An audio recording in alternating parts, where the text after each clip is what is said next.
Bienvenue à ceux que je n'aurais pas pu saluer directement. Donc, ceux qui ne me connaîtraient pas, Thierry Maton, je suis proviseur du lycée. Je laisserai le conférencier se présenter lui-même tout à l'heure. Voilà, cette conférence a été voulue et organisée dans le cadre de l'AFAE. L'AFAE, c'est une association dont je suis le correspondant académique avec Christine Pélissier, Guillaume Pélissier, qui est proviseur du lycée Simon Apollinaire, qui va arriver dans 2-3 minutes, voilà. On est dans l'Allier, c'est vrai qu'on n'est pas...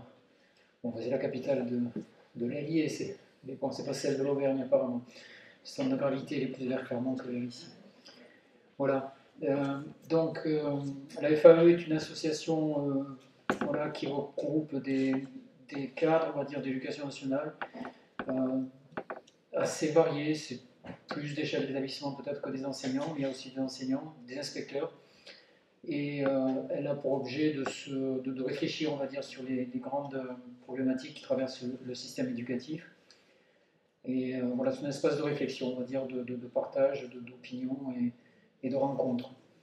Donc il y a des manifestations qui se déroulent en académie, sous la forme de conférences ou de choses peut-être plus régulières. Bon, les derniers mois ont quand même été problématiques à ce sujet-là, et chaque année, elle organise également un colloque national. Voilà. Et cette année, ça sera au mois de mars à Besançon, avec une thématique aussi particulière. Là, ce sont les élèves, si on parlait d'eux, je crois que c'est ça le thème. Et d'ailleurs, M. Marcelier sera intervenant lors de ce colloque. Voilà. Lorsque vous partirez, je vous donnerai, vous pourrez récupérer le petit flyer de l'association. Voilà. Bon, j'en fais pas de la publicité outre mesure, c'est pas l'objectif évidemment. Voilà, donc bon, pareil, je n'ai pas envie de présenter M. Marcelier, je crois que voilà, il le fera déjà bien mieux que moi, et puis je crois qu'il voilà, il est précédé, on va dire, de sa réputation. Je le remercie, voilà, je vous remercie sincèrement d'avoir accepté de venir, voilà, de nous rencontrer et de nous permettre de peut-être prendre un peu de distance et de recul par rapport à nos quotidiens qui sont assez chargés en ce moment. Et voilà, dans toutes les... où que vous soyez, on ressent ça en ce moment. Et grâce à son intervention et à ses propos, j'espère qu'on aura une vision un peu plus sereine, avec un peu plus de hauteur de nos fonctions, de nos missions. Voilà. Donc encore une fois, merci M. Marcelier. Voilà, merci M. Maton de votre invitation, de votre accueil chaleureux aussi. Et Madame la directrice des services académiques, merci de votre accueil aussi. Bonjour à tous et à toutes, Mesdames et Messieurs les chefs d'établissement, quelques inspecteurs, je crois, Mesdames et Messieurs les enseignants. C'est toujours pour moi un moment particulier que ce moment où je vais parler de la bienveillance. Pour plusieurs raisons, parce que c'est une magnifique notion qui malheureusement n'est pas toujours bien perçue. 80-90% des acteurs de l'éducation l'aperçoivent à la hauteur de ce qu'elle est sans doute, mais on a aussi des personnes qui la rejettent. La rejettent parce qu'elle n'est pas bien comprise très souvent et parce que c'est une notion qui est très subtile, vous allez voir, qui est une richesse absolue. Donc l'idée, c'est d'essayer dans mon intervention de vous donner des repères sur ce que vous incarnez tous. Nous sommes tous à des moments bienveillants, on ne l'est pas tout le temps. Et de ce point de vue-là, il faut être bienveillant avec soi-même, parce qu'on ne l'est pas tout le temps, il y a des moments où c'est difficile, on n'est pas parfait. Moi j'ai enseigné il y a quelques années déjà, mais je me souviens au début des années 80, mes premières classes, j'étais quelqu'un de dur, très exigeant. Si je me souviens, je n'étais pas très bienveillant toujours. Et je m'en veux, donc il se trouve que ça n'a pas duré très longtemps, que j'ai commencé rapidement à travailler sur ces sujets-là, mais voilà, il faut assumer pleinement, mais être conscient. Et donc l'idée, vous allez voir, c'est d'essayer de vous donner des repères pour penser vos pratiques, penser peut-être les pratiques de collègues que certains d'entre vous êtes amenés à observer, à évaluer, parce qu'il y a quelques chefs d'établissement, des inspecteurs parmi vous. Et pour penser cela, il faut prendre un peu de recul. Donc, C'est un peu l'idée. Donc pour cela, mon propos va être organisé en 2 temps principaux. Une première partie sur des constats, des enjeux, le sens de la notion, son périmètre. Une deuxième partie plus sur les pratiques que recouvre la notion même de bienveillance, et notamment cette notion de bienveillance active que je vais développer, pour laquelle j'avais écrit dans un ouvrage que j'ai publié que j'ai coordonné avec Aziz Djellab, un collègue de l'inspection générale, il y a déjà maintenant quelques années, 3 ou 4 ans. Alors dans cette première partie, tout d'abord vous dire qu'il y a toute une histoire. Il y a une histoire derrière cette notion de bienveillance qui a été convoquée, vous vous souvenez pour certains d'entre vous, en 2012, c'est surtout Vincent Payon qui a convoqué la notion de bienveillance. Mais on peut dire que déjà depuis à peu près, bien longtemps, mais à peu près un siècle, à travers notamment la Société des Nations, il y a eu la Déclaration de Genève et, au début du XXe siècle, et on a commencé à réfléchir sur les droits de l'enfant. Et c'est toute la réflexion sur les droits de l'enfant qui est à l'origine sans doute de l'émergence de la notion de bienveillance, notamment l'UNICEF a été particulièrement une association active dans ce champ-là, mais c'est sans doute l'ONU qui a adopté en 1959 la Déclaration des droits de l'enfant, et puis après la CID, la Convention internationale des droits de l'enfant, qui ont permis, la CID, vous vous rappelez, c'est 1989, la Convention internationale des droits de l'enfant, et bon, il faut voir aussi l'action de quelques hommes, quelques femmes, et pour certains des médecins, c'est le cas bien sûr de Janusz Korczak, dont vous voyez la photo ici. Janusz Korczak qui, dans le ghetto de Varsovie, s'est occupé des enfants et a souhaité ces enfants juifs qui ont été envoyés au camp de Treblinka, il a souhaité les accompagner et ne pas les laisser seuls. Et c'est cet homme, sans doute, qui, à mes yeux, porte le plus, incarne le mieux cette notion de bienveillance, puisqu'il est allé jusqu'à donner sa vie pour pouvoir accompagner et protéger les enfants. Et il faut voir le monument, le mémorial de Yad Vashem, où l'on voit notamment Janusz Korczak, qui, dans une sculpture en bronze, protège les enfants avec son bras, entoure les enfants qui vont partir à Treblinka. Alors, il y a derrière la notion de bienveillance, on va le voir, énormément d'autres notions associées. Et dans la Convention internationale des droits de l'enfant, il y a des principes directeurs qui, ici, je vous ai rappelés, qui sont des principes qui sont associés, qui sont d'une certaine manière fondateurs de la bienveillance. Tout d'abord, l'intérêt supérieur de l'enfant, qui est une notion juridique, qui est une notion sur laquelle je vais revenir tout à l'heure, mais qui est convoquée juridiquement comme étant un des arguments qui porte la bienveillance. Il y a bien sûr tout ce qui relève de la non-discrimination. En France, nous avons une lutte très grande autour des discriminations.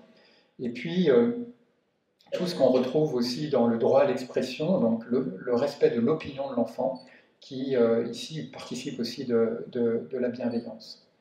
Alors, il y a eu, on vit une période assez incroyable à ce niveau-là, puisque après des années de militantisme, en 2019, il y a eu la loi du 19 juillet 2019, du 10 juillet 2019, excusez-moi, qui a été votée et qui interdit la violence éducative ordinaire. Or, la violence éducative ordinaire, c'est un travail associatif qui a été mené autour de la lutte contre la violence éducative ordinaire, qui a permis justement l'émergence, et qu'enfin, en France, après le vote dans de nombreux autres pays bien avant nous, qu'on interdise cette violence éducative ordinaire sur laquelle je vais revenir tout à l'heure, mais qui est extrêmement développée dans le monde, et encore beaucoup en France, dans de nombreuses familles, voire dans certaines classes encore.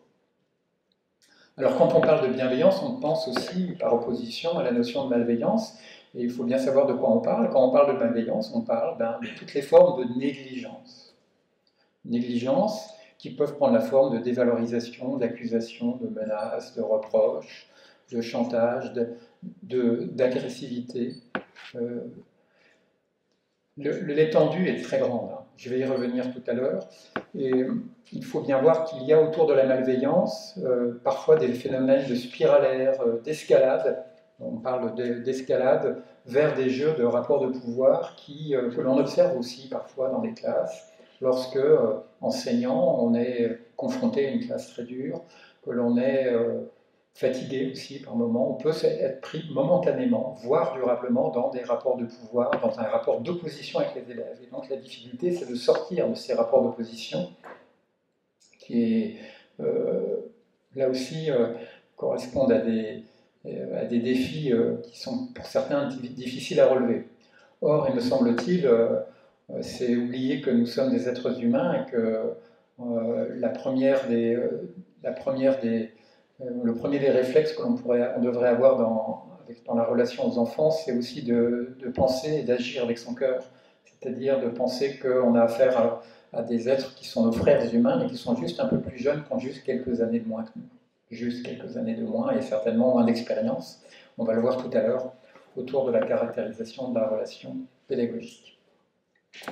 Alors beaucoup de parents et même d'enseignants veulent éradiquer les mauvais penchants des enfants et cherchent par des attitudes que l'on peut requalifier de bonne éducation, de cette soi-disant bonne éducation, par laquelle un certain nombre d'entre nous avons pu dépasser un certain nombre d'obstacles aussi. C'est-à-dire qu'on a été, pour certains d'entre nous, l'objet de menaces, d'humiliations, de dressage, d'exigences fortes, excessives, parfois inadaptées. Et on a été objet de violences éducatives ordinaires. Donc vous allez me dire, il est où le problème alors? Puisque nous avons été l'objet de violences éducatives ordinaires, certains d'entre nous, parfois plus certains que d'autres, avec certains professeurs, nos parents peut-être, et on s'en est bien sortis, nous sommes là. Le problème, c'est que nous ne sommes pas représentatifs de nos élèves. Des élèves résilients comme vous l'êtes, vous avez franchi un certain nombre de cadres, d'examens, de concours, il n'y en a pas tant que ça dans les classes. Vous en avez 20, 30, maximum 40%, c'est difficile à évaluer. On ne sait pas, on n'a pas de chiffres. Mais beaucoup d'élèves sont beaucoup plus fragiles que ce que nous sommes, et surtout ce que nous avons pu être parfois. Et cela, ça fait dire qu'il faut revoir un regard sur ces élèves, qui a un regard qui ne soit pas forcément uniquement construit à partir de celui de notre enfance. Et les travaux dans le champ de la pédopsychiatrie montrent que la violence éducative ordinaire a énormément d'impact délétère en termes de mal-être, d'absentéisme, de violence que vivent les élèves et qu'ils restituent et qu'ils reproduisent, en termes d'effondrement de l'estime de soi, d'addictions diverses qui peuvent se déclencher. Donc là, j'ai mis juste le début de la liste, mais la liste est très très longue, l'impact de la violence éducative ordinaire. J'y reviendrai tout à l'heure, parce que là, on est simplement au niveau de l'impact comportemental. Il y a un impact qui est beaucoup plus important, lui, c'est l'impact au niveau de la structuration du cerveau, on va le voir tout à l'heure. Je parlais en introduction, en référence à la Convention internationale des droits de l'enfant, de l'intérêt supérieur de l'enfant. Cet intérêt supérieur, c'est un principe qui est protecteur de l'enfant, juridiquement protecteur, auquel on fait référence comme étant une garantie de développement de l'enfant, garantie que leur sort sera examiné conformément à ce principe qui est un principe d'interprétation. Et donc, cet intérêt supérieur de l'enfant, c'est un principe qui est posé dans la loi, dans le droit, comme étant quelque chose qu'on ne discute pas, puisque c'est un principe. Et donc c'est au nom de ce principe-là, et on verra au nom d'autres principes, que la bienveillance mérite d'être défendue, soulevée et conjuguée le plus possible et encouragée. Cette centration sur l'intérêt supérieur de l'enfant, cet attachement à l'intérêt supérieur de l'enfant est articulé notamment à quelque chose sur le plan de la recherche en psychologie qui est fondamental, qui est le respect des besoins psychologiques fondamentaux des jeunes. Pour qu'un jeune soit bien, et même un adulte, mais un jeune tout particulièrement, soit bien, soit heureux, épanoui, il faut que ses besoins psychologiques fondamentaux, on pourrait même dire ses besoins physiologiques, donc l'ensemble de ses besoins fondamentaux soient satisfaits. Quand on fait de la recherche, on traverse des périodes parfois un peu douloureuses parce qu'on redécouvre ce que d'autres chercheurs ont découvert 50 ans avant nous. Quand j'ai découvert ça en 2004-2005, ça a été pour moi, il y a vraiment une très grande prise de conscience parce que je me suis rendu compte que c'était le facteur explicatif d'énormément de problématiques éducatives. Oui, quand ces besoins psychologiques fondamentaux sont satisfaits, on va le voir tout à l'heure, quels sont ses besoins, mais vous les connaissez, c'est le besoin de sécurité, c'est le besoin d'appartenance, le besoin d'écoute, de justice, et il y en a d'autres, on verra tout à l'heure. Lorsque ces besoins sont satisfaits, un jeune peut pleinement être en mesure d'apprendre, de s'intéresser, s'ouvrir, être dans une relation positive à l'adulte. Cet intérêt supérieur de l'enfant, il invite donc, on va voir tout à l'heure plus précisément pourquoi précisément, mais il invite à agir avec bienveillance. Il invite à signaler lorsqu'un enfant connaît des moments de difficulté, donc à prendre en considération son avis, à signaler un fait grave et donc à exercer une veille, un contrôle sur ce que vit l'enfant, sur ce qui l'anime. Si on regarde la relation pédagogique ou la relation éducative entre l'enfant et l'adulte, entre l'enseignant et l'élève, elle a une caractéristique première qui d'une certaine manière nous oblige en tant qu'acteurs de l'éducation, c'est son asymétrie, c'est son caractère asymétrique. La relation entre un enfant et un adulte, c'est une relation profondément asymétrique. Elle est profondément asymétrique parce que, en classe, l'adulte il est souvent debout, l'élève assis. L'adulte il a le savoir, l'expérience, il a la maturité, il est payé, il a un statut. Il y a énormément de critères qui viennent s'additionner et caractériser l'asymétrie de cette relation. Donc on voit finalement être enfant, être élève dans une classe, c'est être dans une position extrêmement vulnérabilisante au regard de cette asymétrie. C'est-à-dire c'est extrêmement fragilisant, on peut être vite, avoir beaucoup moins d'estime de soi, et d'ailleurs vous-même vous le vivez lorsque en stage vous vous retrouvez un peu comme momentanément en tant qu'élève. Vous revisitez un peu, ah, plus de piles.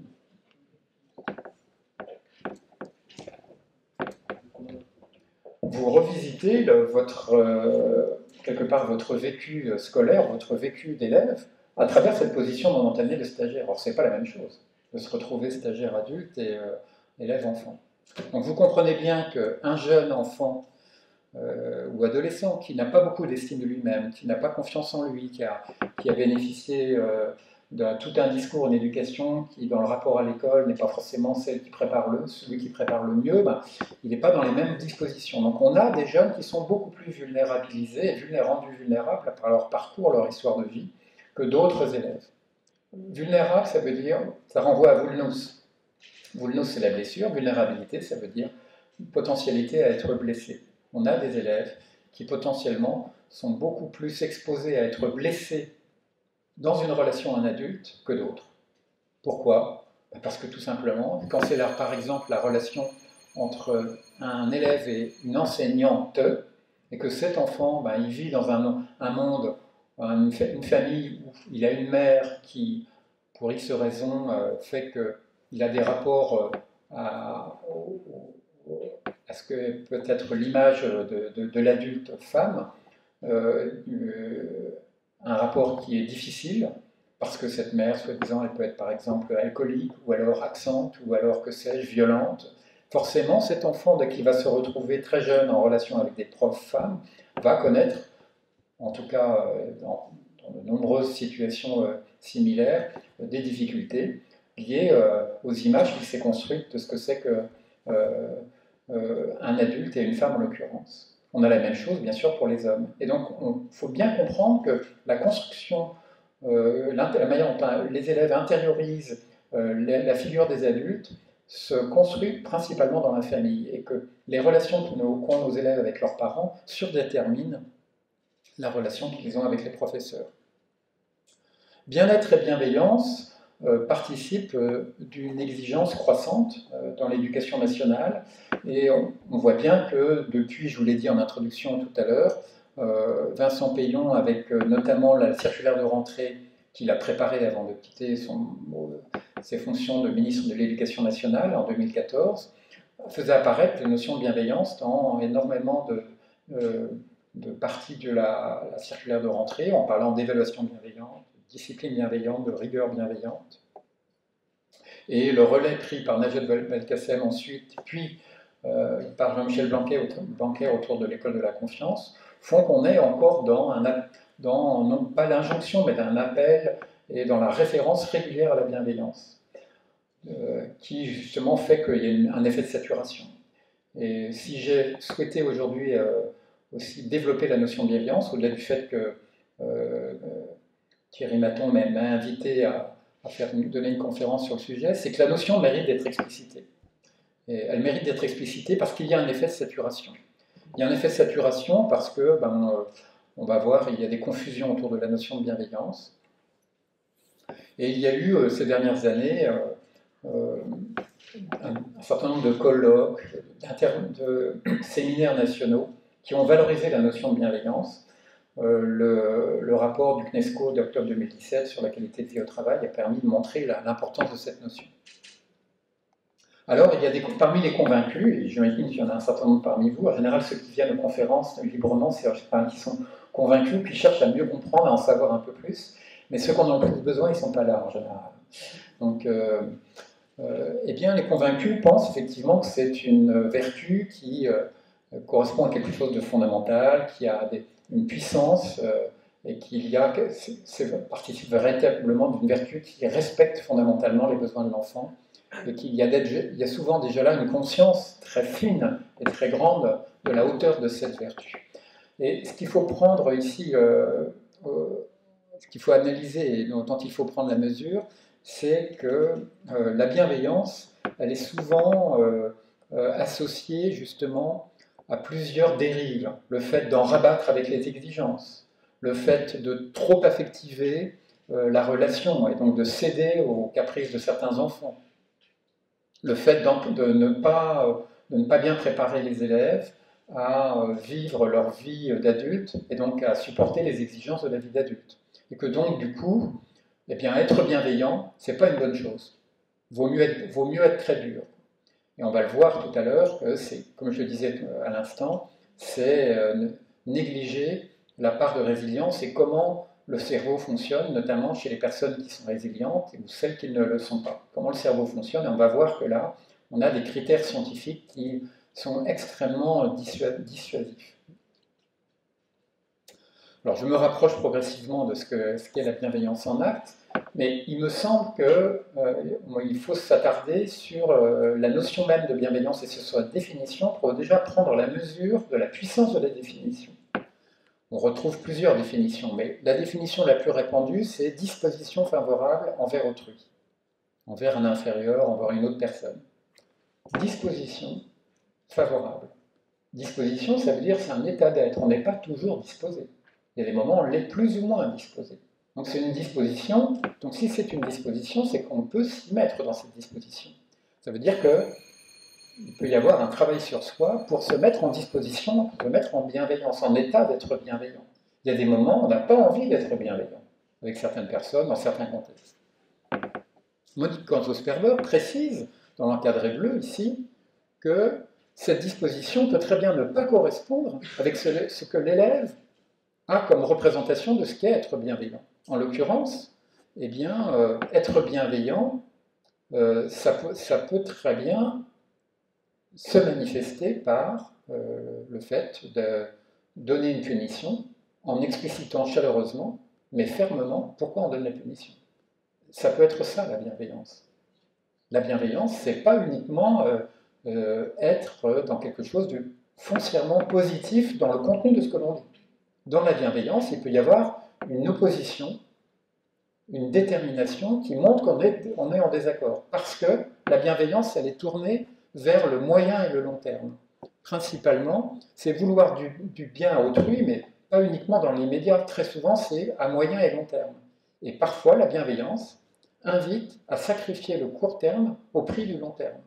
On va parfois ne pas céder à un enfant, ou alors le punir, ou le prévenir, ou mettre un avertissement, parce qu'on considère qu'à moyen et long terme, son comportement n'est pas acceptable. C'est ça être bienveillant, c'est penser à l'avenir, à ce qui est bon pour l'autre. Donc quand on dit cela, on est déjà dans la définition de ce qu'est l'éthique. Et donc c'est pour cela que la bienveillance, c'est une notion qui, au niveau de son sens, est extrêmement proche de la définition de l'éthique. Je reviendrai tout à l'heure sur l'éthique. J'aime beaucoup la définition qui avait été gardée et formalisée dans le livret guide à agir sur le climat scolaire de la DGESCO de 2013 parce que la définition elle est complète. On nous dit ensemble d'attitudes physiques, morales, psycho-affectives et de comportements positifs et constants de respect, de bons soins, de marques de manifestation, de confiance, d'encouragement et d'aide envers les personnes ou les groupes. Quelque chose d'assez complet, mais qui montre bien qu'il y a du respect, de la constance, de la confiance, de l'encouragement, des bons soins, de l'aide. On pourrait presque s'arrêter là. Dire, ben voilà, la conférence est terminée, l'essentiel est là. Donc, je vais creuser bien sûr un peu plus, mais il y a beaucoup de choses de dites ici.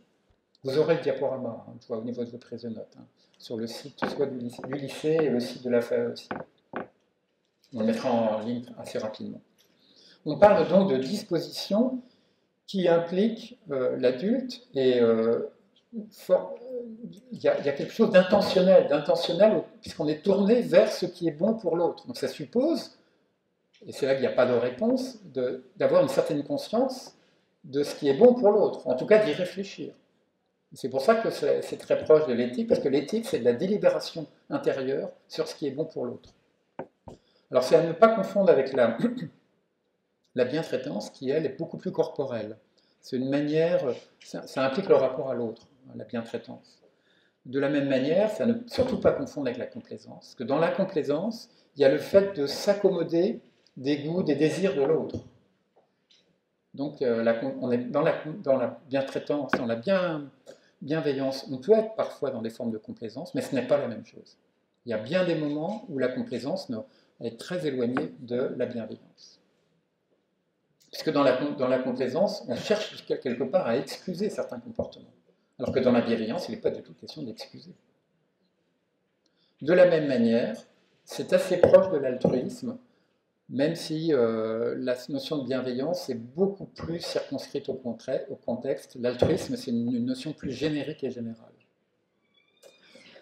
Alors, dans les auteurs qui ont écrit sur la bienveillance, on est 3 auteurs principalement en France, il y en a sans doute d'autres, mais à avoir écrit des ouvrages, il y a Julien Masson, Gwen Loreto qui a fait sa thèse, et Julien Masson, il dit que la bienveillance participe d'une conception de l'autorité, puisque la bienveillance, elle prévient les dangers, les dérives, les inconvénients, elle est attentive à ne pas blesser, à ne pas malmener, à ne pas brusquer l'élève. Elle est plus compréhensive que répressive. Et donc, en étant compréhensive, eh bien, c'est une forme d'autorité indirecte. Elle est basée sur le dialogue, elle est attentive à ne pas blesser. Il y a une dimension de différenciation dans la bienveillance. On verra que ça, c'est une des parts de la bienveillance active tout à l'heure. Et on cherche à désamorcer les tensions, les conflits. Elle est soucieuse d'intégrer et de rassembler. Vous voyez, la bienveillance est soucieuse de... Merci. Elle est soucieuse de veiller à ce que l'élève soit bien intégré dans le groupe.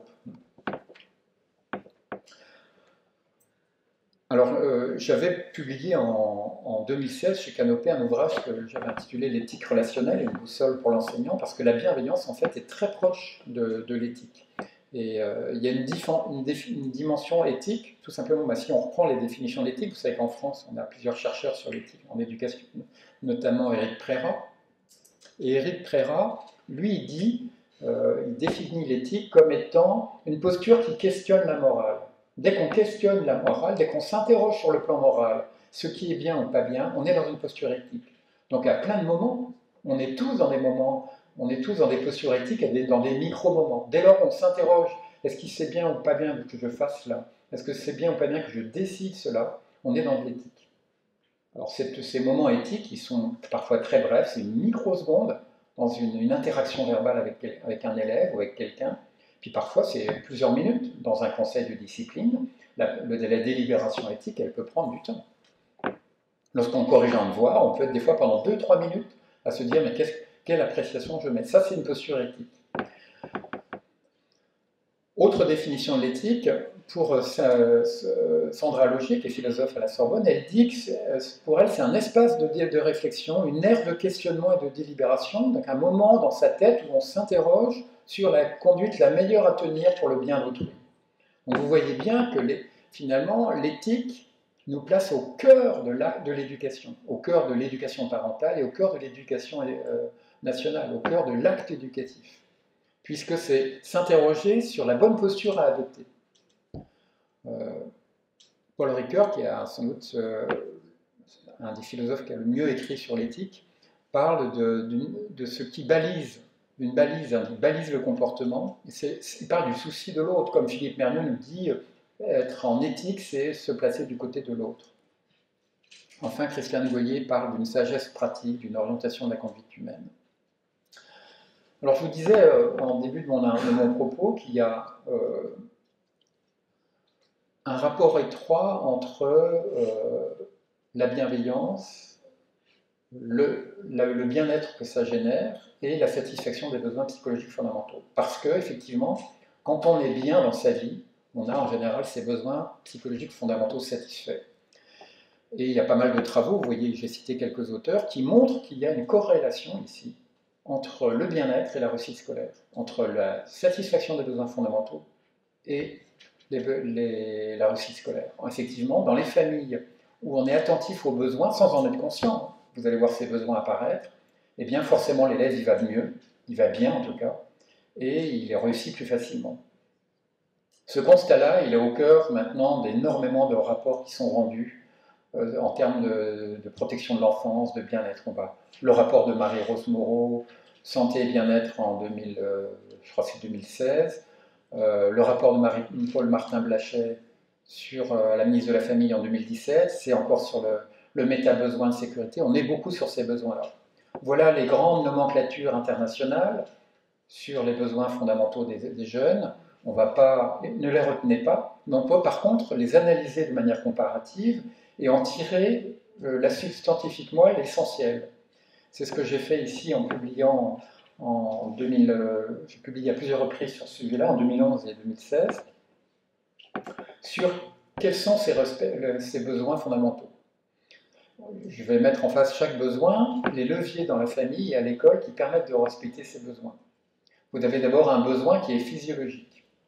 Ce besoin physiologique, c'est bien sûr l'alimentation, le sommeil, mais c'est aussi le besoin de jouer, le besoin d'avoir de l'activité physique. Comprenez bien qu'avec les confinements qu'il y a eu, les jeunes qui ne sortaient plus, ils n'étaient pas forcément dans les meilleures dispositions pour apprendre. Mais d'où l'importance de l'activité physique.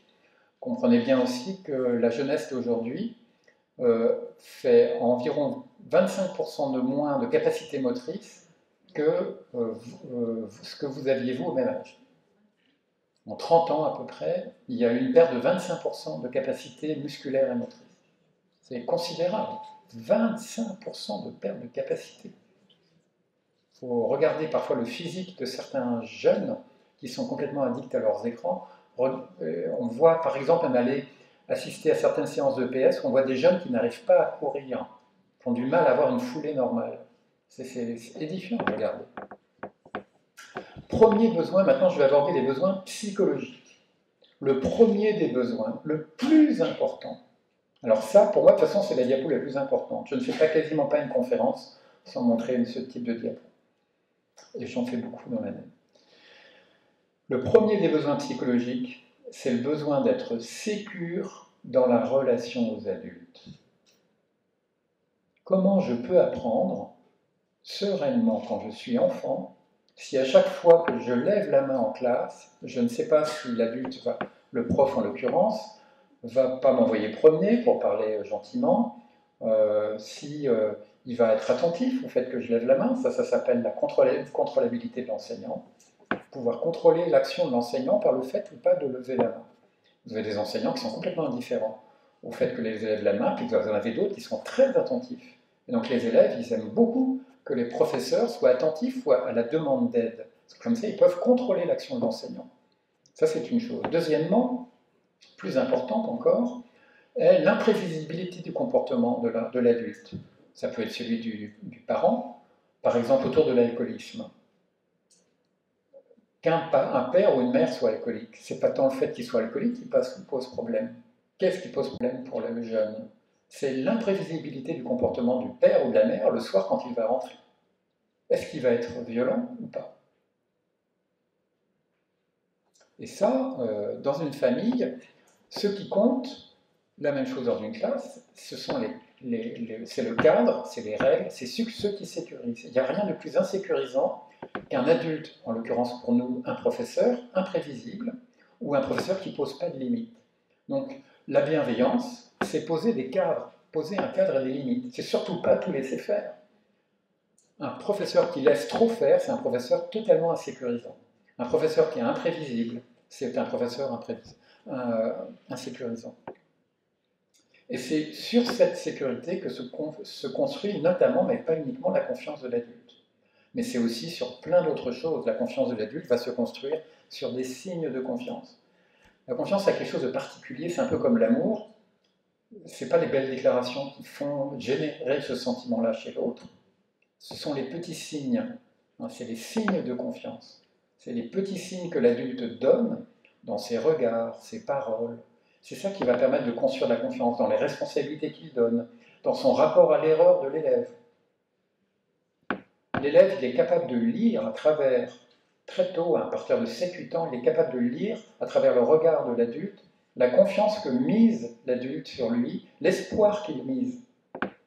Il y a des élèves qui lisent dans le regard des adultes que l'adulte n'a aucun espoir. Moi, je me souviens d'un professeur, je ne le nommerai pas.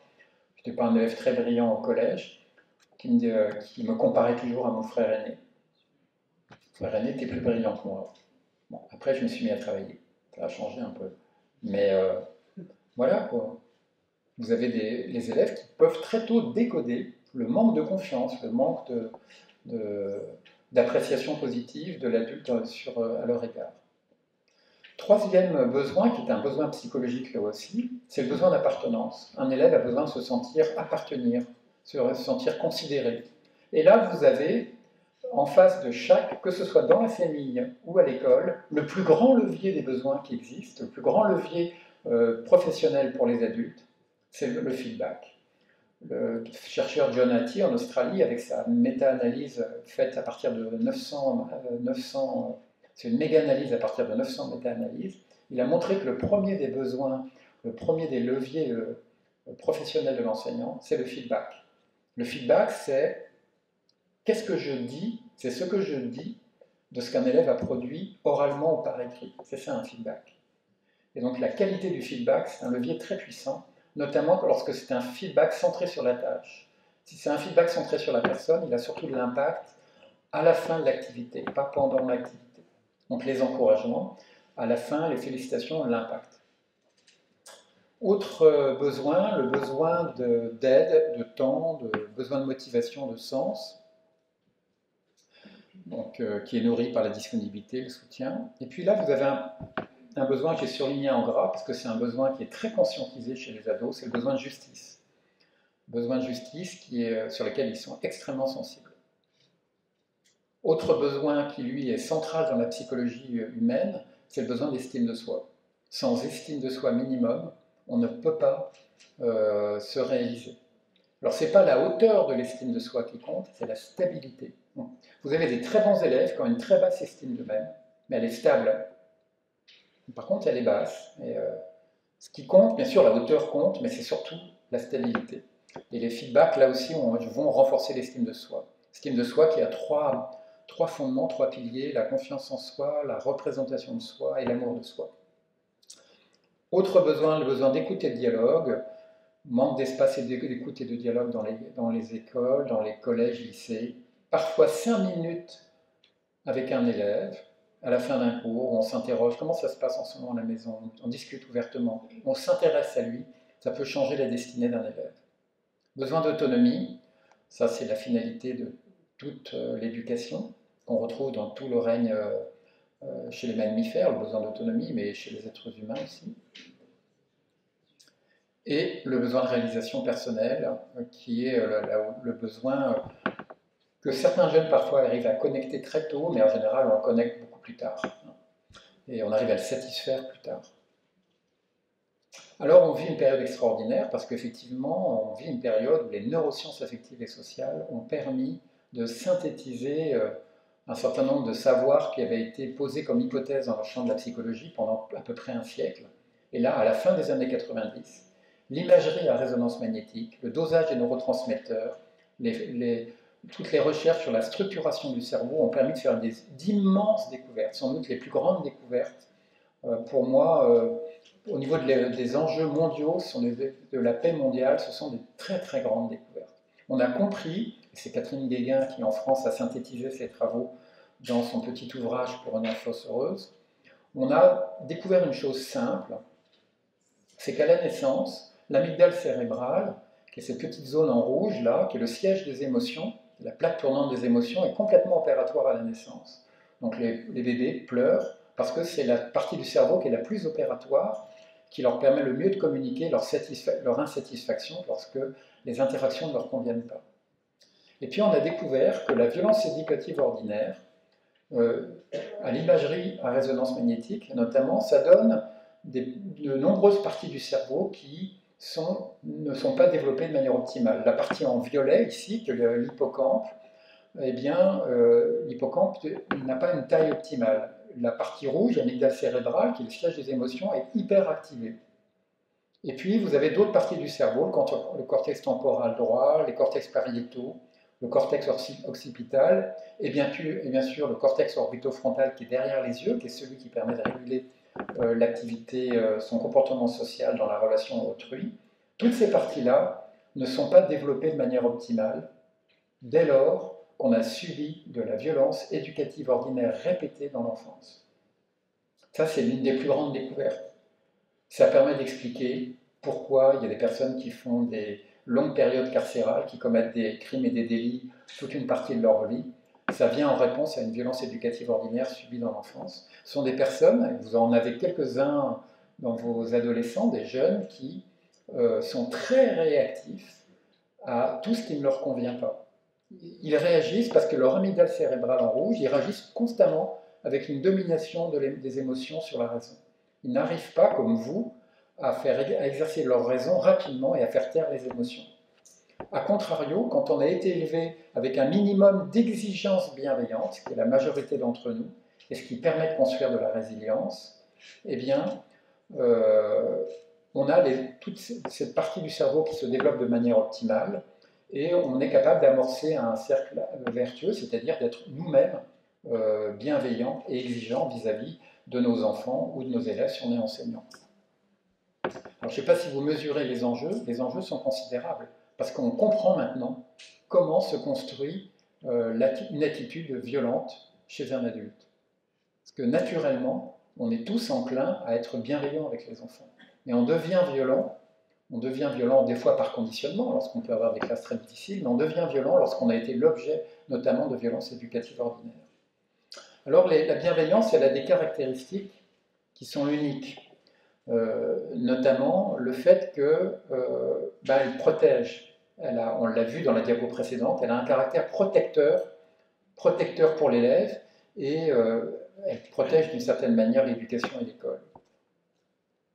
Elle figure au premier rang des valeurs universelles. Le psychologue social Shalom Schwartz, en Israël, qui a travaillé toute sa vie sur l'analyse du développement des valeurs dans le monde, a montré que c'est la première valeur actuellement dans le monde, depuis quelques années déjà, sous des vocables différents, mais c'est la notion de bienveillance qui se développe. Autre chose, la bienveillance, c'est une vertu. C'est une vertu qui est humaniste. Elle est très souvent associée à tout un cortège de vertus qui sont associées, et donc très proches, comme la constance, la prudence, l'acceptation inconditionnelle d'autrui, la transparence, la loyauté, la fraternité, l'altruisme. Il y a tout un cortège de comportements visant le bien de l'autre et visant à soutenir le développement d'autrui. Donc ces vertus associées à la bienveillance forment tout un socle de posture humaniste. Ce n'est pas parce qu'on veut être bienveillant qu'on est bienveillant, en acte.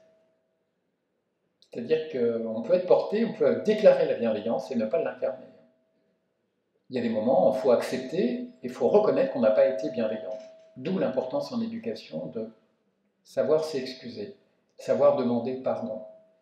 C'est curieux, c'est un mot qu'on ne voit pas beaucoup dans les textes de l'éducation nationale, le mot pardon.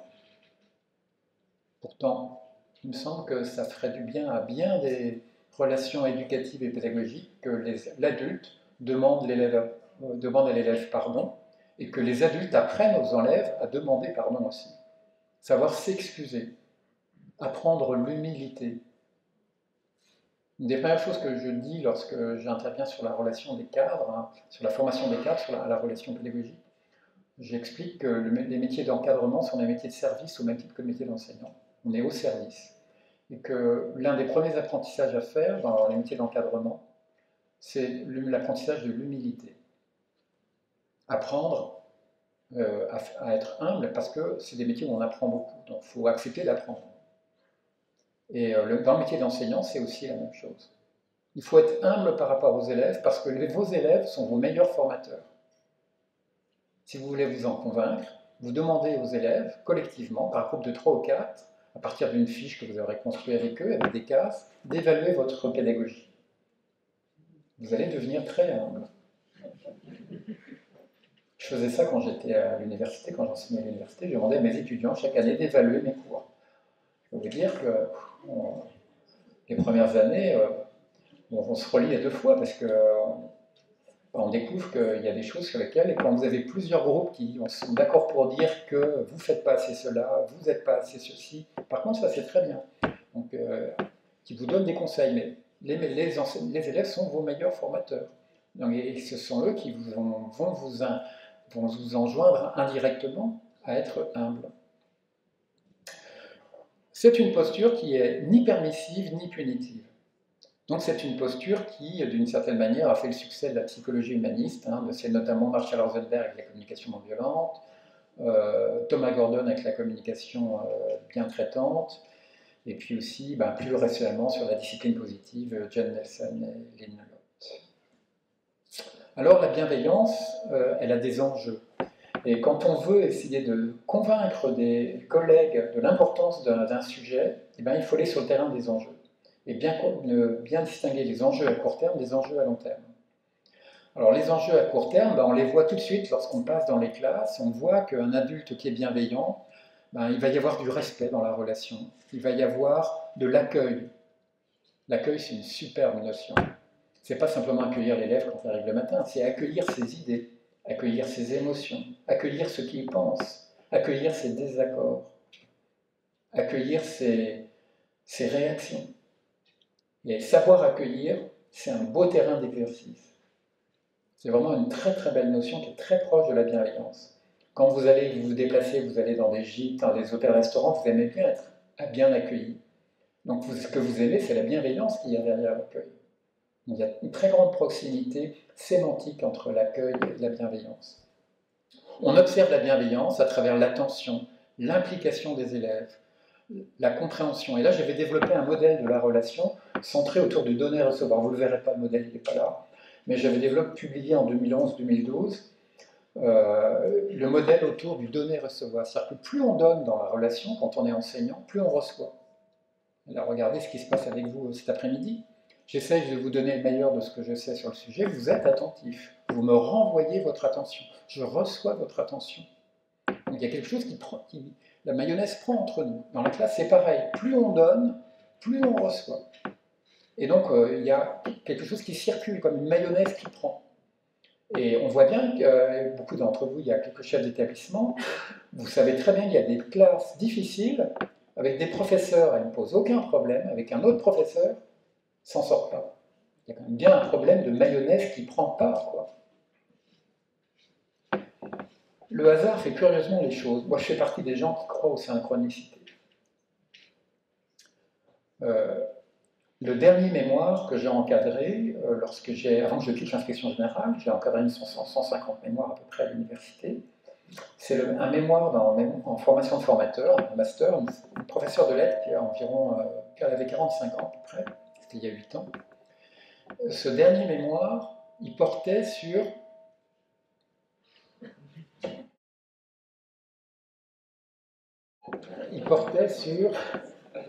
j'entends que ça siffle. D'accord. Merci. Il portait ce mémoire sur un événement qui est arrivé à cette femme. Elle exerçait en lycée professionnel, avec une classe de seconde. Elle était rentrée dans une relation d'opposition à ses élèves. Et elle ne supportait plus d'aller enseigner avec une classe, notamment avec laquelle elle était en opposition. Ce qu'elle a fait, c'est qu'elle s'est adressée à ses élèves, et le matin leur a dit avec l'émotion, elle leur a dit « Je n'y arrive plus avec vous. Je vais vous dire de quoi j'ai besoin. J'ai besoin que vous arriviez à l'heure.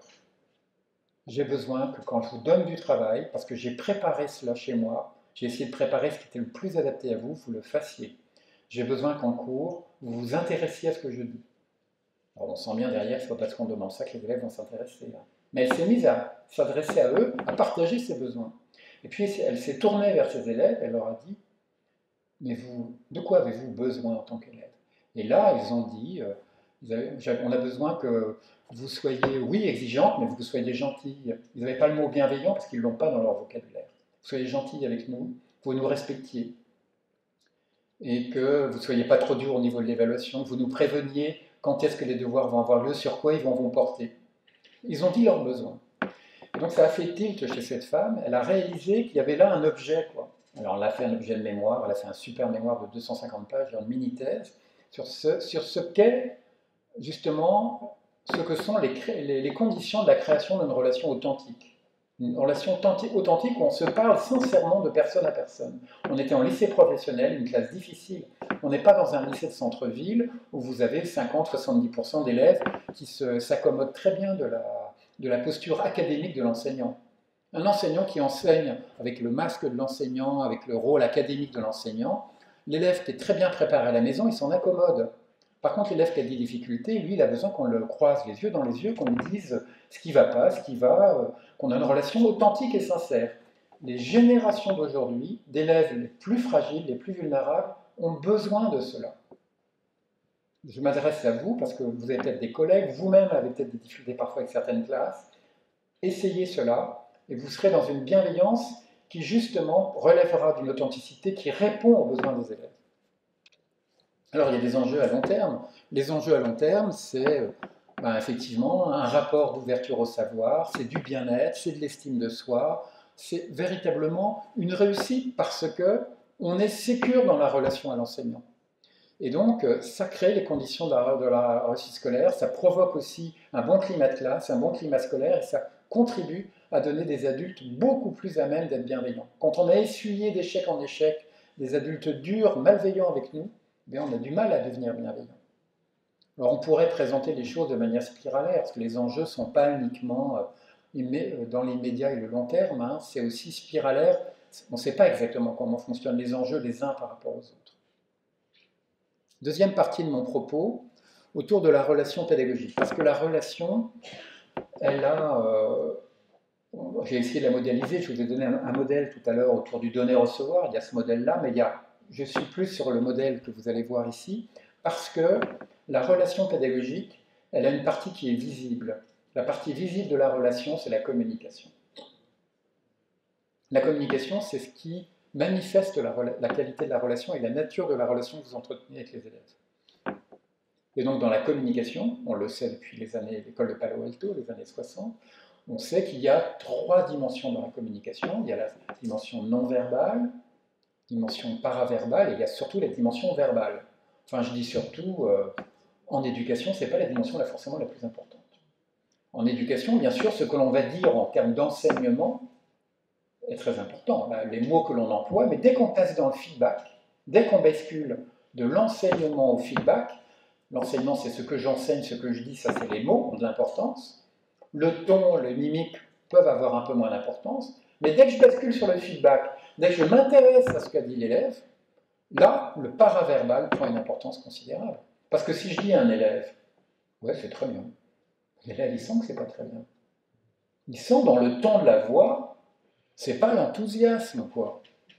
Alors l'élève, il est très sensible, dès lors qu'on est dans le feedback, dès lors qu'on est dans l'appréciation, son cerveau va décoder la primauté, le signifiant, c'est le paraverbal. Et c'est pas du 70-80%, c'est quasiment du 100%, il va sentir. D'où l'importance, d'une certaine manière, d'apprendre à théâtraliser. D'apprendre à dire à un élève, de montrer son enthousiasme lorsqu'on trouve qu'il a fait énormément de progrès.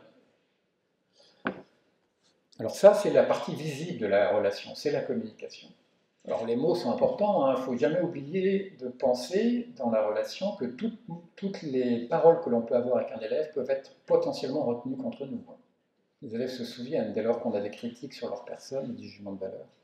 Seulement, la relation, c'est aussi de la cognition et c'est aussi de l'émotion. Et les travaux, on travaille pas mal là-dessus au niveau du conseil scientifique dans le champ de la métacognition, sur les relations très étroites qu'il y a entre émotion et cognition. C'est-à-dire que vous avez certaines idées qui traversent l'esprit de l'élève, qui traversent l'esprit de l'enseignant, qui déclenchent les émotions, et vous avez aussi immédiatement des émotions qui déclenchent les représentations. C'est extrêmement imbriqué. Alors, les élèves les plus brillants sont souvent des élèves qui ont une empathie cognitive très forte. Ils arrivent à imaginer ce qu'attend l'enseignant. Ils savent ce que le contrôle, c'est sans doute là-dessus qu'on va être interrogé. Ils savent ce que pense l'enseignant, ce qu'il attend, plus ou moins. De la même manière, les enseignants les plus bienveillants sont souvent une empathie émotionnelle, une empathie cognitive très forte. Mais on est tous inégaux devant ces capacités-là. L'empathie, ça se développe, hein, ce n'est pas l'objet de mon intervention aujourd'hui, mais il y a des tas de techniques et d'outils pour développer l'empathie, notamment le cinéma et la lecture de romans. Il y a beaucoup de techniques. Hein. Si on veut à l'école développer l'empathie, on peut utiliser par exemple la technique des ateliers psycho-Lévin. Jacques Lévin était un psychanalyste qui a beaucoup travaillé pour l'éducation, où on habitue les élèves à se mettre à la place d'un autre camarade. Imaginer ce que peut ressentir ou penser un camarade. On fait des petits ateliers autour de cela, autour de moments difficiles vécus, des moments de tension. Ce n'est pas l'objet de mon intervention aujourd'hui. Alors j'ai parlé à plusieurs reprises d'exigence bienveillante, parce que je trouve que c'est une très bonne façon d'entrer dans ces notions, d'associer les deux. Parce que la bienveillance, autre idée forte, permet l'acceptation des exigences. C'est la vertu première de la bienveillance. C'est elle qui permet l'acceptation des exigences. La majorité d'entre nous, nous sommes des parents, nous savons très bien que les exigences passent mieux lorsqu'on les formule chaleureusement et avec cœur, hein, avec nos enfants. Bien, à l'école, c'est pareil. Pourquoi les enfants, à l'école, ils n'auraient pas besoin de cœur? On a tous eu des enfants qui nous ont dit, au bout d'un mois ou deux de reprise des cours, « Ah, cette année, j'adore l'espagnol, la prof d'espagnol, je vois bien qu'elle m'aime bien, etc. etc. » Ils affectivisent la relation. Donc quand j'entends dire, à l'école, on n'est pas là pour aimer les enfants, je sais pas. Moi, je pense qu'on n'est peut-être pas là pour ça. Mais comment enseigner quand on n'aime pas les élèves que l'on a? Et les élèves, ils sentent terriblement. Ah, je vois bien que le prof de maths, il ne m'aime pas trop. J'ai entendu ça, je me souviens de ma deuxième fille quand elle était au lycée. Ben oui. Ils savent saisir tous les petits indices qui font qu'ils se sentent plus ou moins considérés ou aimés par leur prof. Alors, il y a eu une thèse de doctorat en fait, soutenue sur l'amour compassionnel en éducation. Il y a des travaux de recherche sur la dimension affective de la relation pédagogique. Certes, ce n'est pas le centre, mais c'est quand même très important. Alors, comment est-ce que ça s'apprend? J'avais osé écrire il y a quelques années un ouvrage qui s'intitule « Enseigne avec ton cœur » parce que je crois que, parce que je l'avais constaté en menant des entretiens, il y a des enseignants qui sont incroyables. Moi, je me souviens de ma 3e ou 4e année d'enseignement. Ma voisine était, j'enseignais au CP, et ma voisine était une personne proche de la retraite, et les élèves restaient accrochés à elle à la récréation. Et j'ai compris là qu'elle avait quelque chose que je n'avais pas. Quoi. Elle avait une sérénité, un cœur immense dans la relation à ses élèves, et les élèves ne la quittaient pas tellement ils étaient bien avec cette femme. Donc il y a bien quelque chose qui est d'une autre nature, qui se développe parfois avec certains professeurs. Notamment, on le sait maintenant, dès lors que le professeur s'intéresse aux élèves, fait de l'humour, est sécurisant, rassure, fait confiance, manifeste de la bienveillance dès qu'il y a des difficultés, rassure au niveau des évaluations. Toutes ces choses que certains d'entre vous connaissez parce que peut-être vous les pratiquez, et c'est à la portée de chacun d'entre nous. C'est déjà à l'intérieur de nous, ça ne demande qu'à s'exprimer. C'est pour ça que je dis souvent, dans les questions, on demande des techniques pour résoudre tel problème. Ben non, l'essentiel, il est déjà à l'intérieur de nous. L'exigence bienveillante, elle passe à travers le verbal, à travers le non-verbal et à travers le paraverbal, c'est ce que je disais tout à l'heure. C'est juste une mise en mots de la diapo précédente. Alors la bienveillance, elle a des principes fondateurs qui sont très forts. un premier principe philosophique qui est l'acceptation inconditionnelle de la personne de l'élève. J'accepte inconditionnellement chaque élève. Ça ne veut pas dire que j'accepte les comportements, ce que disent les élèves, mais j'accepte inconditionnellement chaque élève. Très belle notion qu'on retrouve chez Carl Rogers, ce philosophe humaniste, autrement dit, la considération positive inconditionnelle, qui est pour elle première dans l'écoute active. Deuxièmement, l'acceptation des limites actuelles des élèves. Je les accepte là où ils en sont, au niveau où ils en sont. C'est très important. Moi, j'ai connu parfois des collègues trop exigeants qui auraient voulu déjà qu'un élève à 15 ans, il ait déjà toute la maturité d'un élève de 17-18 ans. Ce n'est pas possible. Chaque chose en son temps. Et troisième principe, la confiance, ce qu'on peut appeler la considération positive, la confiance manifestée. C'est ça qui fonde la bienveillance. Ce sont les trois piliers.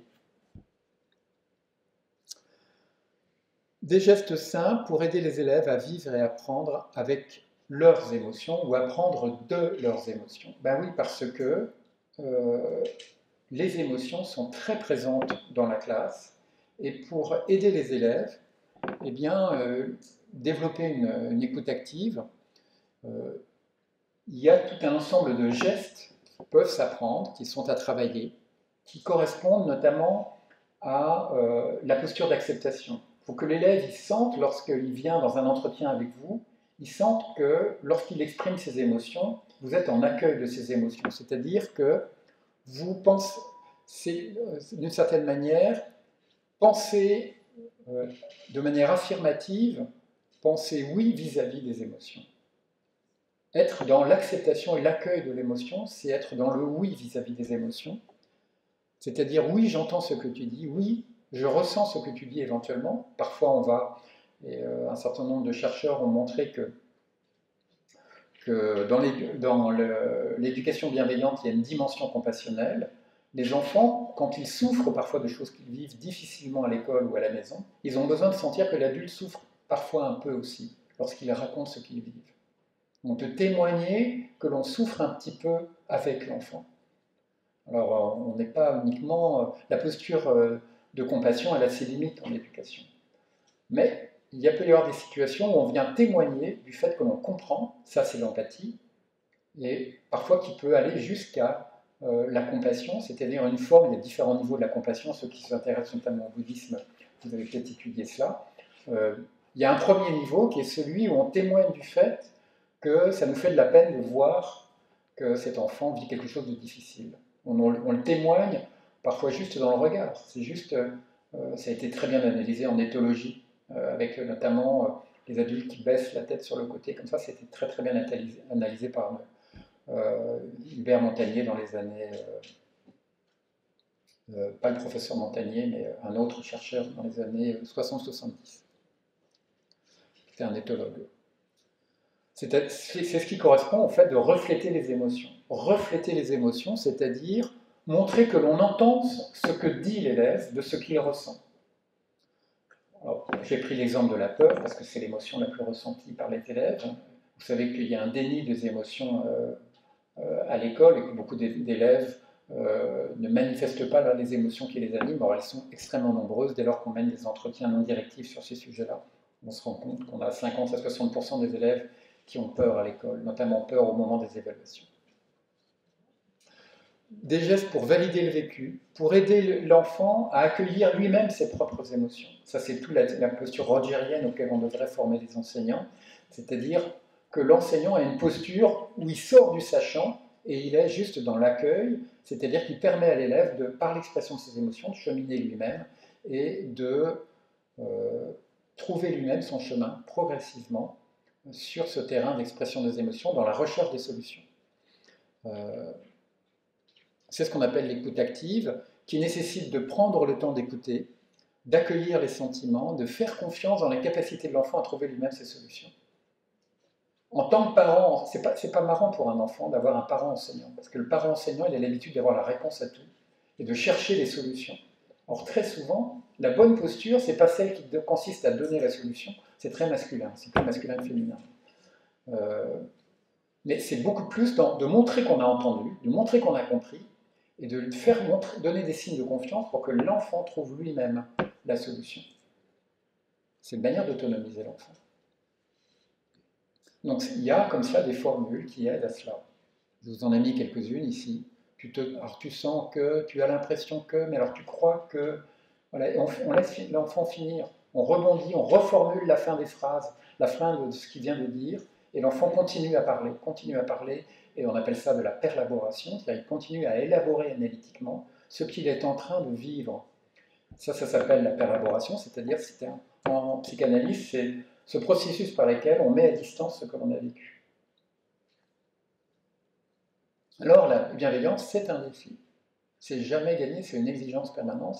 C'est un défi permanent parce que ça demande de tenir compte de beaucoup de choses, de l'histoire personnelle, ça demande de faire preuve de discernement sur ce qui traverse l'enfant, sur les contraintes qu'il vit, de s'ajuster à chaque enfant, chaque élève, de tenir compte de l'histoire personnelle, je l'ai dit, de prendre en considération les besoins psychologiques fondamentaux, et du coup, ça demande une posture d'humilité. La bienveillance, d'une certaine manière, puisqu'on fait confiance, il faut être humble sur dire que ce n'est pas nous qui avons les solutions à tout.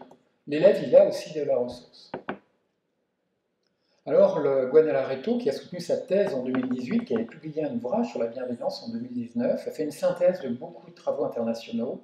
Et en une diapositive, je vais vous montrer, elle, les 5 grands leviers qui, pour elle, caractérisent la bienveillance. Elle dit que la bienveillance, c'est manifester de l'intérêt à l'égard de l'autre, à l'égard de l'élève. Ça, c'est très important. Que l'élève, il sente que l'on s'intéresse à ce qu'il vit, aux difficultés qu'il rencontre, à ce qu'il vit à la maison, les conditions dans lesquelles il est. S'intéresser à l'autre. Moi, je disais souvent, quand mes étudiants, un élève par jour. Dans une année, chaque jour, vous prenez 5 minutes ou 10 minutes avec un élève à la sortie d'un cours. Vous le faites une fois. Chaque jour, vous allez énormément gagner parce que l'élève, quand il rentre chez lui, il va dire oh, la prof de maths, elle a pris quelques minutes, elle voulait parler avec moi, elle m'a posé des questions. Et l'élève, il raconte à son père ou à sa mère ou à son grand frère le soir qu'un adulte, le professeur, s'est intéressé à ce qu'il vit. Est-ce que vous prenez ce temps-là? Est-ce qu'on prend ce temps-là? Moi, je ne le prenais pas systématiquement. Et voilà, il faut se l'autoriser. Il faut se l'autoriser, il faut y penser. Et faire cela, eh bien, on retrouve ce critère-là, par exemple, dans ce qu'on appelle le tutorat de résilience, que la résilience se fonde notamment sur l'intérêt d'un adulte à l'égard de l'enfant. Que la résilience, elle a comme nourriture principale l'intérêt que l'adulte porte sur l'enfant. Deuxième chose que nous dit Guanalaretto, prendre en compte les besoins des élèves, les besoins fondamentaux que j'ai listés tout à l'heure. Être attentif aux besoins de justice, de sécurité, d'appartenance, de dialogue. Tous ces 7 ou 8 besoins que j'ai listés. Manifester son souci des élèves. Alors c'est très proche, s'intéresser à l'égard de l'élève, manifester son souci, c'est assez proche. Ne pas s'appuyer sur des évaluations normées et manifester de la compréhension et la compassion par rapport aux difficultés. On retrouve la notion de compassion ici. Que l'élève, il sente que l'adulte compatit à ses difficultés. Alors j'ai voulu, pour la notion de bienveillance, je sentais bien qu'elle n'était pas bien dans les entretiens, pas bien comprise par de nombreuses personnes, alors je l'ai mise en opposition avec la notion de bienveillance passive. Parce que la bienveillance passive, qu'est-ce que c'est? C'est lorsqu'on a des élèves en grande difficulté, on en a tellement dans sa classe, ils sont devant ou au fond de la classe, et on ne s'en occupe pas beaucoup parce qu'on a déjà beaucoup de mal à s'occuper de la classe. Donc de ceux qui sont en grande difficulté, on ne s'en occupe pas, ou pas beaucoup, ou pas assez. C'est ça la bienveillance passive, c'est ne pas blesser l'estime de soi, veiller à ne pas faire de mal, mais ne pas consacrer suffisamment de temps. Ça, c'est la bienveillance passive, à la différence de la bienveillance active, qui, elle, est beaucoup plus engageante. La bienveillance active, c'est vraiment une bienveillance dans laquelle on manifeste beaucoup d'engagement à travers la présence que l'on a, une proximité de soutien, de l'aide à l'auto-évaluation positive, des moments métacognitifs où on aide l'élève à prendre du recul, des feedbacks positifs. Je suis très surpris dans les classes. Mes premières années où je passais dans les classes pour notamment préparer les enseignants au CAFIPEMF, pour être formateur. J'étais très surpris de voir qu'il y a beaucoup d'enseignants qui ne font pas de feedback positif. beaucoup, beaucoup. Des exigences adaptées à chaque enfant, de l'empathie par rapport aux besoins, de manifestation de l'intérêt vis-à-vis de ce que vit l'enfant. Tout ça, c'est de la bienveillance active. Il y a quelque chose où on va vers l'élève, on s'engage, et pour moi, ça ouvre un autre modèle, qui est le modèle des réciprocités. Une qualité de relation, c'est une relation qui est réciproquement engageante, réciproquement touchée par la confiance, le respect, etc. Donc on voit bien que dans la dimension active de la bienveillance, c'est extrêmement exigeant. C'est une exigence vis-à-vis de l'élève, mais c'est une exigence beaucoup vis-à-vis de soi-même. Ça demande de l'énergie, du temps, et de la disponibilité, donc du coup de prendre soin de soi. Pour être bienveillant en éducation, il faut prendre soin de soi. Sinon, on arrive épuisé quand on enseigne, et on n'est pas dans les meilleures dispositions. Je vous l'ai dit tout à l'heure, la bienveillance, elle aide à accepter les exigences. Elle les rend plus acceptables, et notamment l'attention aux besoins fondamentaux. Alors on retrouve ici le regard de Janusz Korczak, ce médecin qui incarnait la bienveillance, et j'ai pris son regard parce que je pense que dans la bienveillance, il y a une multiréférentialité des regards. Un adulte idéalement bienveillant, c'est un adulte qui est bienveillant sur le plan didactique. Il est attentif à adapter ses progressions didactiques et ses stratégies cognitives et métacognitives aux différents élèves, en tout cas au groupe d'élèves, différents niveaux. Pédagogiquement, il respecte les rythmes, il fait un accompagnement différencié. Sociologiquement, il tient compte du contexte dans lequel vivent certains jeunes, dans des familles parfois défavorisées, où on va mieux accepter le fait que certains fassent leurs devoirs plus difficilement. Psychologiquement, il porte un regard clinique vis-à-vis des besoins fondamentaux. Il y a une attention très forte. Anthropologiquement, il regarde l'enfant non pas comme un petit, mais comme un frère humain, comme quelqu'un qui partage un univers culturel proche du sien, mais qui a juste quelques années, quelques poussières de temps à l'échelle de l'histoire de l'humanité derrière lui. Enfin, il n'y a pas d'écart, quoi. Et philosophiquement, c'est quelqu'un qui est animé d'une sagesse, d'une éthique, et qui s'interroge constamment sur ses priorités, sur les valeurs personnelles, et qui va arbitrer les dilemmes moraux, notamment en les partageant. Alors pour terminer, je voudrais vous parler d'éthique et vous dire que dans le métier d'enseignant, il y a 3 grands moments délicats qui reviennent. Le premier de ces moments-là, et c'est des moments qui mobilisent la bienveillance, parce qu'ils sont délicats. Le premier de ces moments délicats, c'est quand l'élève y résiste, quand il faut accompagner les résistances de l'élève. Il y a bien de moments où les élèves résistent. Ça, c'est le premier moment délicat. Ce moment-là, il revient régulièrement. Accompagner les résistances d'un élève en difficulté. Deuxièmement, c'est tout ce qui tourne autour de l'évaluation. C'est toujours délicat l'évaluation, parce que les élèves sont stressés. Enquête UNICEF, 2014, 2018, 2021, les élèves sont stressés à 60% dans le rapport aux évaluations. 60% de stress en moyenne. Ce stress, il est inducteur de l'échec scolaire. Plus il y a de stress, plus vous avez des élèves qui auront tout appris à la maison, qui sont complètement démobilisés le jour de l'évaluation. Et puis ça construit un rapport complètement contre-productif par rapport au savoir. L'élève, il apprend pour la note, pour l'évaluation, il n'apprend pas pour lui. Et puis, troisième moment délicat, c'est tout ce qui a trait à l'exercice de l'autorité. Ces 3 moments-là, ils appellent une posture éthique, notamment lorsqu'il s'agit des élèves les plus fragiles, les plus vulnérables. L'élève qui est costaud, qui est à la maison, a des parents qui sont là, avec qui il parle régulièrement, il va dépasser les moments de difficulté parce qu'il arrive à en parler. Mais l'élève qui est vulnérabilisé par des situations familiales, des tas de facteurs différents, qui le placent en adversité vis-à-vis de ses camarades, vis-à-vis de l'école, eh bien c'est un élève beaucoup plus vulnérable. Dans ces moments-là, il est plus fragile que les autres. Alors, il faut être attentif justement à repérer ces élèves les plus vulnérables. Ces élèves les plus vulnérables, vous le savez les repérer. C'est eux qui se découragent, qui manquent d'investissement, qui arrivent régulièrement en retard, qui ne notent pas leurs devoirs, sont fréquemment absents, qui peuvent avoir une représentation négative de l'école, qui ont une arythmie scolaire, qui ont des moments de décrochage cognitif, sont régulièrement à l'infirmerie, manifestent des moments de repli sur eux-mêmes, d'angoisse, d'isolement. Voilà, on a plein de critères de la vulnérabilité. Donc vous savez les reconnaître. Il suffit parfois d'un ou 2 critères pour dire mais je vois bien que cet élève-là est fragile.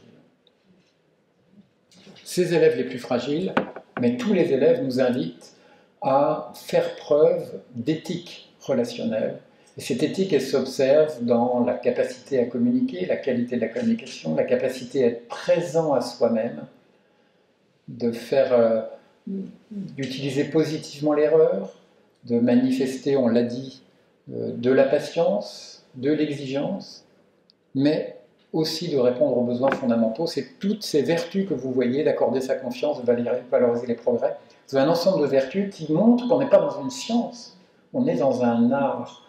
Et quand on pourrait être productif et avoir une qualité de prestation lorsqu'on est dans un art, il faut être inspiré un peu. Et en pédagogie, l'inspiration, on la trouve lorsqu'on est dans le cœur avec les élèves, lorsqu'on aime ce que l'on fait, lorsqu'on est dans la joie de ce que l'on fait. C'est pas toujours facile d'être dans la joie lorsqu'on est enseignant, on a une classe difficile, que les situations se réitèrent, qu'on a des contraintes, c'est difficile. Et du coup, il faut être bienveillant vis-à-vis de soi-même, se pardonner à soi-même, ne pas toujours y arriver. On n'y arrive pas toujours. Mais toujours rester sur la pente positive. La pente, parce que c'est dur, le métier est devenu très difficile. C'est un métier, dans certaines classes de collège, de lycée, vous avez parfois une telle hétérogénéité que vous avez le sentiment de ne pas y arriver avec tous les élèves. Ben oui, on n'y arrive pas avec tous, mais on y arrive déjà avec certains, c'est déjà pas mal. Donc tant qu'on est sur cette pente-là, qu'on essaye de progresser, ben, on est dans cette recherche d'équilibre permanent entre ces vertus, on est sur la bonne voie. Voilà, je vous remercie de votre attention.